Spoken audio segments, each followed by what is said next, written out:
Good morning everyone. Well, it's now officially summer. It's the 2nd of December, 2 days in, and the weather isn't quite as expected, but I'm not complaining. It's overcast. We had rain yesterday and it looks like we might be getting some more this afternoon.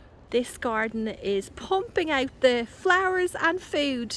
It's at the stage where we're starting to get a bit of a crossover between the warm weather edibles like these delicious tomatoes and then the cool weather crops like broccoli, cauliflower, carrots, onions. There's rainbow chard and beetroot. I want to head over now to the bed where I have some of my vining crops because the zucchinis are so close to harvest. Here it is.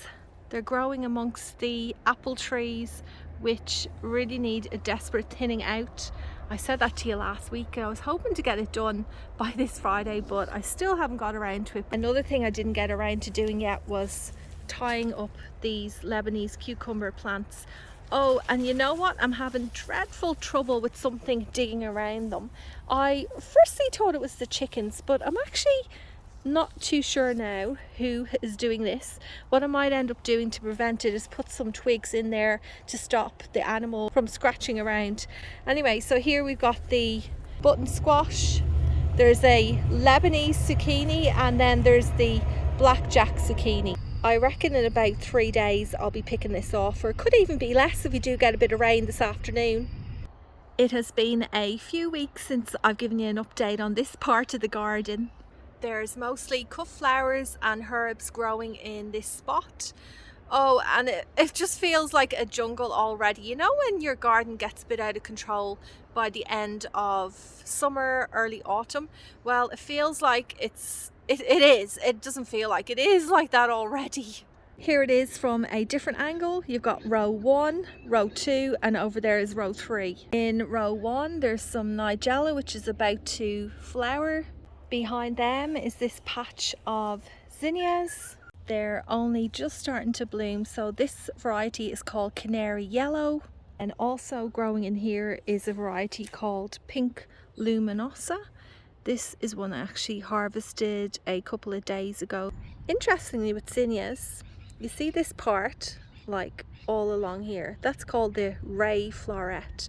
But if you take a closer look, you'll see these, which are mini flowers. See those little yellow things? These are called the disc florets. How interesting is it with this plant? Oh jeez, why do I do that? I just popped it off. I was going to say, look at the variegation on this foliage. It's only happening on this stem. Like the rest of the plant has this uniform green colour. I'm not sure what's going on there. It seems a little bit random. Like, I do know that if a leaf is white or really pale, that is an indication that it is lacking in chlorophyll. However, it doesn't really make sense to me that that's happening with this plant because the other leaves are completely green. I don't know, maybe it's some kind of genetic mutation. I have had a few random things happen in this garden over the years. What do you guys reckon? Could it be that? Moving along. And just to warn you, from now on things get really overgrown and weedy. So beside the zinnias I have a few of these which are gomphrenias, light pink colour. I've only got like 4 plants and I was so annoyed with myself because I accidentally stood on this one the other day. Then I've got some celosia plants. These are the caraway salmon and caraway white. There's a flower bud beginning to appear on this one. I really need to sort out this area because there's more celosia in there that I need to dig up. They were the original plants, but then I had a lot of this self-seeded amaranthus which I was planning on digging up and never got around to it. So these are, that looks to me like it's Love Lies Bleeding. These ones are probably velvet curtain, I'm guessing, and this one is definitely coral fountain. I'm now moving on to row 2 where there's a patch of dahlias. In front of them there was bunny tail grass, and this is pretty much what's left here. They got swamped out by just your regular standard grass. I was hoping to have lots of this to use in dried flower arrangements, but it doesn't look like I'm going to get much from this little patch. Around the other side of the dahlias is looking very similar to where the bunny-tail grass was meant to be flourishing at this stage. This is where I had some cosmos. You can see that's the apricot cosmos. Apricot, sorry. And then over here, this is the cranberry cosmos. And that is it. Like, that's all that's there, because again, the grass just was a force to be reckoned with. It took over the place. Then I've got this patch of straw flowers. So there's orange, yellow and purple. Not much blooming at the moment because I did a big harvest off it maybe a week or so ago. I'm hoping I'll get lots more flowers very soon. There's also some gladiolus. I'm really fond of this one. I picked one during the week for a different arrangement. Loving the creamy, peachy, pink colours on it. There's a little butterfly taking a rest amongst its petals. And then for a bit of contrast, I have this blood red burgundy gladiolus.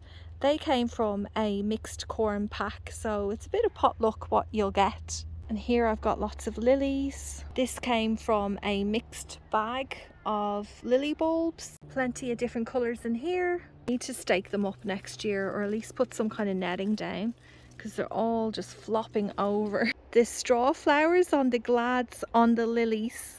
I'll get it all fixed up, I promise. And behind them are the Queen Anne's lace. There's actually a beautiful chocolate Queen Anne's lace flower here.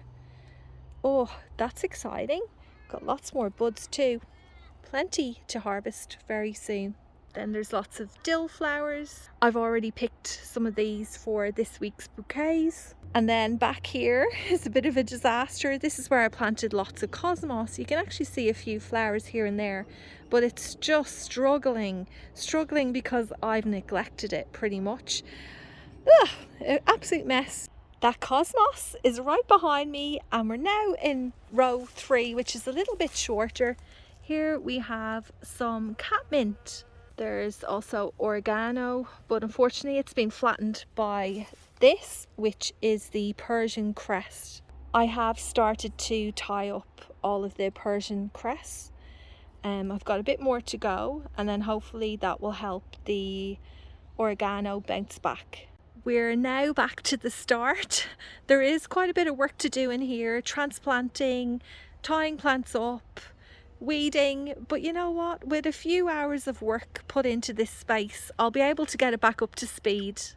I've actually sown a lot more cosmos seeds because I know I'm going to be relying on that cut flower come autumn time. Cosmos seem to flourish when the weather gets a bit cooler towards the end of season, and I know that I'm going to be relying on those blooms, especially when a lot of the summer heat loving annuals start to die back. Here's where the cosmos babies are. They're not all cosmos. I've also got zinnias, marigolds and amaranthus in here too. I'm just trying to remember everything.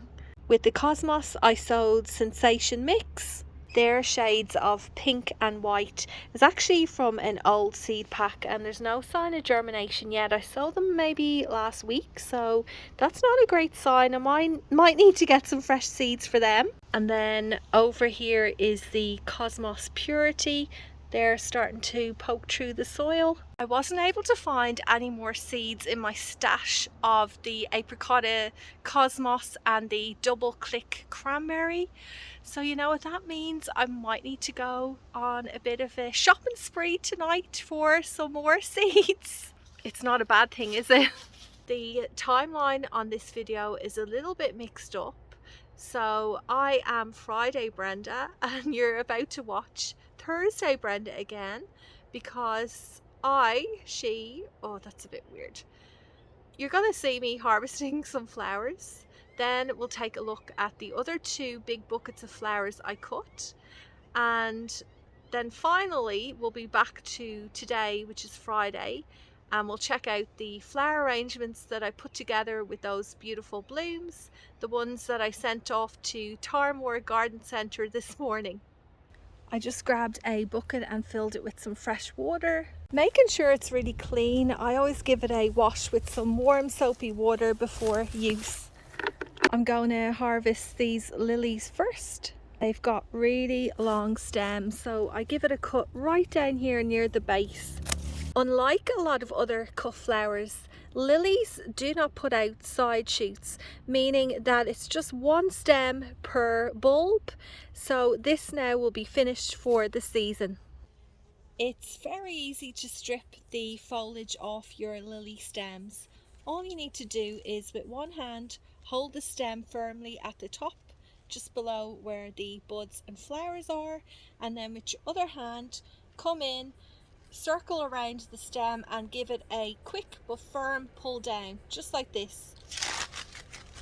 It is as easy as that and way quicker than individually pulling off the leaves. I've just finished picking a few more of them. Next up, some glads.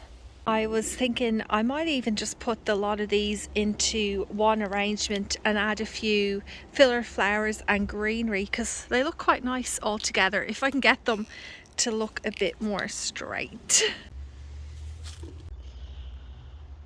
I also picked some Peruvian lilies. Along with that small bucket, I have these 2 large buckets of blooms which I picked Wednesday evening, Thursday morning. I've got the first bunch of zinnias to go in the bouquet, this Sugartown Sunrise Dahlia, another one Dahlia My Love, and this Self Cedar. I don't have a name for that. Some more glads, well actually just this one, beautiful hot pink colour, Fever View, lovely pretty dainty flowers, Achillea or Yarrow, more status, it keeps on going, fennel flowers, dill flowers, Argyredum. I really love these, they're fluffy little balls. And the biggest harvest so far of cornflowers, also known as bachelor buttons, and they're still going. I've got snapdragons.